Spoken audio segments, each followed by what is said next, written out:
A few days ago, the President of the United States, with a white face and shaking hands, went before the Senate on behalf of the moneyed interests and asked the Senate to levy a tax on the people so that foreigners might know that these United States would pay its debt to them. Most Americans thought it was the other way around. What does these United States owe foreigners? When and by whom was the debt incurred? It was incurred by the Fed when they peddled the signature of the government to foreigners for a price. It is what the United States government has to pay to redeem the obligations of the Federal Reserve. Thieves go scot-free. Are you going to let these thieves get off scot-free? Is there one law for the looter who drives up to the door of the United States Treasury in his limousine and another for the United States veterans who are sleeping on the floor of a dilapidated house on the outskirts of Washington? The Baltimore and Ohio Railroad is here asking for a large loan from the people and the wage earners and the taxpayers of these United States. It is begging for a handout from the government. It is standing cap in hand at the door of the RFC, where all the jackals have gathered to the feast. It is asking for money that was raised from the people by taxation and wants this money of the poor for the benefit of Kuhn Loeb and company, the German international bankers. Is there one law for the Baltimore and Ohio Railroad and another for the hungry veterans it threw off its freight cars the other day? Is there one law for sleek and prosperous swindlers who call themselves bankers and another law for the soldiers who defended the flag? The RFC is taking over these worthless securities from the investment trusts with United States Treasury money at the expense of the American taxpayer and the wage earner. It will take 20 years to redeem our government, 20 years of penal servitude to pay off the gambling debts of the traitorous Fed, and a vast flood of American wages and savings bank deposits and the United States government credit, which the Fed exported out of this country to their foreign principals. The Fed lately conducted an anti-hoarding campaign here. They took that extra money, which they had persuaded the American people to put into the banks. They sent it to Europe along with the rest. In the last several months, they have sent $1,300,000,000 in gold to their foreign employers, their foreign masters, and every dollar of that gold belonged to the people of these United States and was unlawfully taken from them, the fiat money. Mr. Chairman, within the limits of the time allowed me, I cannot enter into a particularized discussion of the Fed. I have singled out the Fed currency for a few remarks because there has lately been some talk here of fiat money. What kind of money is being pumped into the open discount market and through it into foreign channels and stock exchanges? Mr. Mills of the Treasury has spoken here of his horror of the printing presses and his horror of dishonest money. He has no horror of dishonest money. If he had, he would be no party to the present gambling of the Fed in the nefarious open discount market of New York, a market in which the sellers are represented by 10 discount corporations owned and organized by the very banks which own and control the Fed. Fiat money indeed. What Mr. Mills is fighting for is the preservation whole and entire of the bankers' monopoly of all the currency of the United States government. Mr. Chairman, last December I introduced a resolution here asking for an examination and an audit of the Fed and all related matters. If the House sees fit to make such an investigation, the people of these United States will obtain information of great value. This is a government of the people, by the people, for the people. Consequently, nothing should be concealed from the people. The man who deceives the people is a traitor to these United States.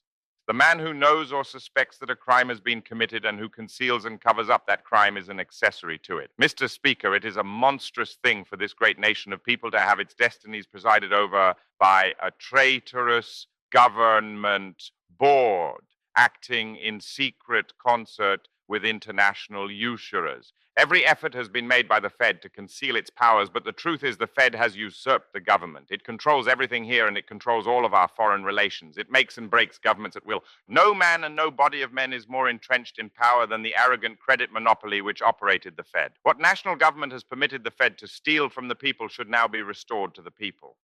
The people have a valid claim against the Fed.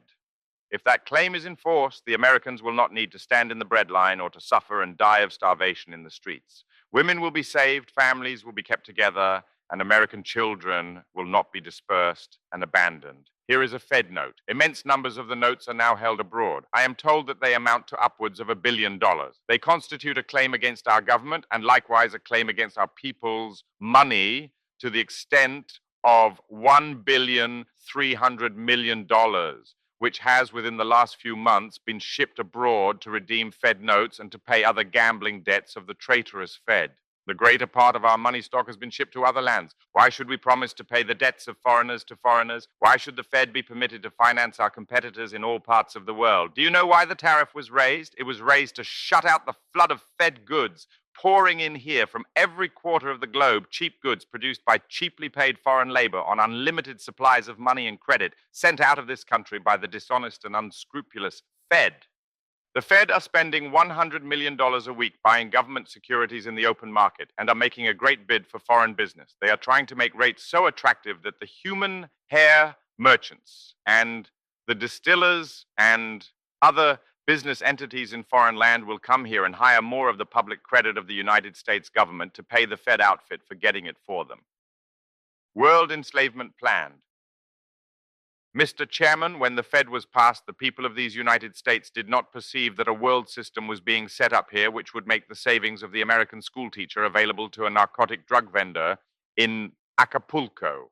They did not perceive that these United States was to be lowered to the position of a coolie country which has nothing but raw material and heart, that Russia was destined to supply the manpower, and that this country was to supply the financial power to an international superstate, a superstate controlled by international bankers and international industrialists acting together to enslave the world for their own pleasure. The people of these United States are being greatly wronged. They have been driven from their employments. They have been dispossessed from their homes. They have been evicted from their rented quarters. They have lost their children. They have been left to suffer and die for lack of shelter, food, clothing, and medicine. The wealth of these United States and the working capital have been taken away from them and has either been locked in the vaults of certain banks and the great corporations or exported to foreign countries for the benefit of the foreign customers of these banks and corporations. So far as the people of the United States are concerned, the cupboard is bare. It is true that the warehouses and coal yards and grain elevators are full, but these are padlocked and the great banks and corporations hold the keys. The sack of these United States by the Fed is the greatest crime in history. Mr. Chairman, a serious situation confronts the House of Representatives today. We are trustees of the people and the rights of the people are being taken away from them. Through the Fed, the people are losing the rights guaranteed to them by the Constitution. Their property has been taken from them without due process of law. Mr. Chairman, common decency requires us to examine the public accounts of the government and see what crimes against the public welfare have been committed.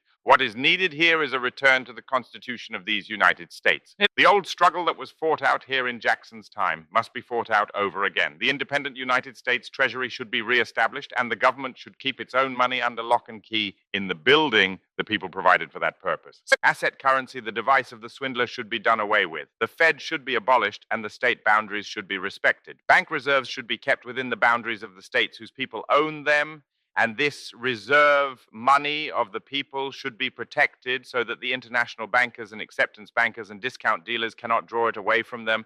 The Fed should be repealed and the Fed banks, having violated their charters, should be liquidated immediately. Faithless government officials who have violated their oaths of office should be impeached and brought to trial. Unless this is done by us, I predict that the American people, outraged, pillaged, insulted, and betrayed as they are in their own land, will rise in their wrath and will sweep the money changers out of the temple. Mr. Chairman, the United States is bankrupt. It has been bankrupted by the corrupt and dishonest Fed. It has repudiated its debts to its own citizens. Its chief foreign creditor is Great Britain, and a British bailiff has been at the White House, and the British agents are in the United States Treasury making inventory, arranging terms of liquidations.